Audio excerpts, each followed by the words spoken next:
Assalamualaikum warahmatullahi wabarakatuh. Tepang deui sareng ibu dina mata pelajaran bahasa Sunda kelas 8 pangajaran katilu bahasan pakeman basa. Sate acan dipedar ngeunaan bahasan pakeman basa ku ibu bade diawaskeun heula ngeunaan kompetensi dasarna. Nu kahiji pengetahuan. Nyaeta ngaidentifikasi kabeungharan basa Sunda ngawengku kosakata, idiom, sareng basa media sosial, ngalewatan rupa-rupa media, oge merhatikeun fungsi sosial, struktur teks, jeung unsur kabahasaan anu bener. Salajengna katerampilanana nyaeta nafsirkeun kabeungharan basa Sunda mangrupa kosakata, idiom, jeung basa media sosial anu aya dina fungsi sosial, struktur teks, jeung unsur kabahasaan. Salajengna ku ibu dijelaskeun ngeunaan bahasan pakeman basa. Urang pisahkeun heula bahasan sareng pakeman basa. Kahiji bahasan heula. Naon ari bahasan teh? Bahasan nyaeta pedaran ngeunaan hiji hal. Bisa ngeunaan sosial, ekonomi, politik, atikan sareng rea-rea deui. Jadi bahasan nyaeta karangan anu medar bisa naon bae, bisa sagala rupa. Tah, upami dina bahasa Indonesia mah sami sareng karangan eksposisi. Eusina bisa mangrupa opini sorangan anu nulis. Tiasa oge mangrupa panalungtikan. Tiasa oge survei atawa nyandak tina rupa-rupa buku pedaran anu aya disabudereun urang. Janten karangan bahasan teh karangan anu medar hiji hal, eusina tiasa opini sorangan, tiasa oge survei, tiasa oge dina buku-buku pedaran mitos aya.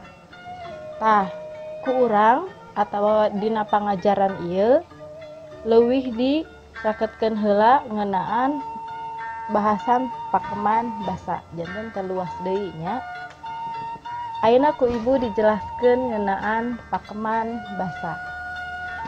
Naon ari pakeman basa teh? Pakeman basa sami sareng idiom dina basa Indonesia atawa harti anu geus luyu entep seureuna jeung deui beda jeung harti sabenerna. Pakeman basa dina basa Sunda dibagi janten genep. Di antarana wae nu kahiji babasan, kadua paribasa, katilu uga, kaopat cacandran, 5 caturangga, sareng kagenep nyaeta rakitan dalit. Nu kahiji nyaeta babasan, ku ibu bade diawaskeun heula naon hartosna babasan teh. Babasan nyaeta ungkara basa anu dipake harti injeumanana sarta eusina mangrupa babandingan anu ngagambarkeun kaayaan, kalakuan, jeung pasipatan jalma. Tah, cirina babasan teh seseueurna ngeun 2 kecap. Seseueurna nya. Contona ku ibu dipasihan contoh ngeunaan babasan. Nyaeta gede hulu. Tah inget, dina pakeman basa beda harti harti asal jeung harti sabenerna. Contoh, gede hulu. Gede hartina nya mangrupa hal-hal anu gede, hulu sami jeung sirah. Tapi lamun dihijikeun gede hulu teh hartina sombong atawa adigung. Tah eta contoh pakeman basa dina basa Sunda. Kaduana dina babasan contona ceuli kekenceng. Tah, ceuli mah cepil, kekenceng atuh parabot anu aya di dapur. Tapi lamun dihijikeun ceuli kekenceng hartosna jalma anu teu daek ngadengekeun papatah kolot. Dugi kadinya dina pedaran ngeunaan babasan. Anu kadua nyaeta paribasa. Naon hartina paribasa? Ayeuna ku ibu bade dijelaskeun heula. Paribasa nyaeta babandingan anu jadi perlambang lakuning hirup ngawangun kalimah atawa omongan ungkara anu geus puguh entep seureuna, geus puguh surupanana, geus puguh pok-pokanana. Ayeuna ku ibu dipasihan contoh dina paribasa. Salah sahiji contona nyaeta mihape koto kacareuh. Hartina mihape atawa nitipkeun barang berharga ka jalma anu teu bisa dipercaya. Anu kadua contona monyet ngagugulung kalapa. Hartina jalma anu pinter anu nyaho elmuna tapi teu bisa ngamangpaatkeunana. Tah eta dua contoh dina paribasa. Ayeuna ku ibu dipedar anu katilu nyaeta cacandran. Naon cacandran teh? Cacandran sarua sareng ramalan kolot baheula anu zaman ayeuna entos kajantenan. Contona nyaeta Bandung heurin ku tangtung. Hartina kolot baheula teh tos nyaheun lamun ayeuna teh Bandung teh bakal macet, loba imah, janten sempit Bandung teh. Contoh anu kadua nyaeta Cianjur katalanjuran. Hartina Cianjur ngan saukur kalewatan hungkul. Ayeuna geus kabuktian nya Cianjur teh ngan saukur kalewatan ku urang. Salajengna anu kaopat nyaeta Uga. Uga oge sami, hampir sami sareng cacandran. Ngeun ieu mah ramalan pikeun pimpinan pamarentahan. Contona Sunda Nanjung lamun anu pundung ti Cikapundung geus balik deui.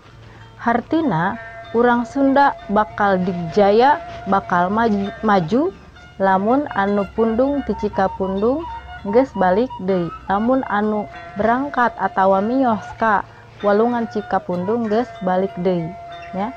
Hartina urang Sunda eta kudu saregep sadayana, kudu ngahiji sadayana supados Sunda teh maju. Salajengna anu kalima nyaeta caturangga. Naon caturangga teh? Caturangga mangrupa istilah pikeun ngaran kuda. Sabab baheula mah urang Sunda boga kendaraanna lolobana kuda. Tah kuda ngabogaan ngaran masing-masing. Contona nyaeta Satria Kinayungan.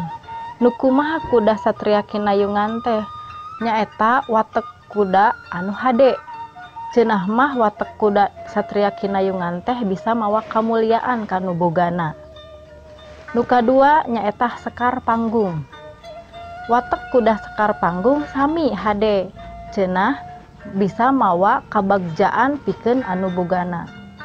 Aya teu contoh kuda anu goreng? Aya, disebut buaya nyangsar. Buaya nyangsar teh nyaeta watek kuda anu goreng. Cek urang teh mah kuda anu sangheukan, sare bae. Ayeuna anu panungtung nomor genep nyaeta rakitan lantip. Naon ari rakitan lantip teh? Rakitan lantip teh mangrupa kabasaan anu biasa dipake dina sapopoe make basa kalantipan. Contoh miceun tampolong. Tah mun kolot mitahan neng piceunkeun tampolong. Hartina lain nitah miceun tampolongna, tapi nitah miceun eusi tampolongna. Contoh nu kadua. Neng pangeusiankeun bak nya. Tah, lain dieusian ku sagala rupa eta bak, tapi ngan dieusian ku cai. Salajengna bau nu ngagoreng bawang. Tah, lain jalmana nu bau bawang, tapi gorengan bawangna eta anu kaambe ka mana-mana. Dugi kadinya pedaran ngeunaan pakeman basa dina basa Sunda. Urang uwih deui kana bahasan pakeman basa. Hartina urang teh kedah tiasa ngadamel karangan eksposisi atawa karangan bahasan ngeunaan pakeman basa. Tiasa milih salah sahijina. Contoh bade medar ngeunaan Gede Hulu. Dihartikeun gede naon, hulu naon, harti gede hulu naon, dipasihan contoh, dipedar, tadi teh nganggo opini sorangan, tiasa naros kanu sanes, didamel janten paragraf didinya janten hasilna ngeunaan pakeman basa atawa bahasan pakeman basa. Mung sakitu pedaran ti ibu ngeunaan bahasan pakeman basa. Mugia hidup sadayana ngartos. Wabillahi taufik wal hidayah. Wassalamualaikum warahmatullahi wabarakatuh.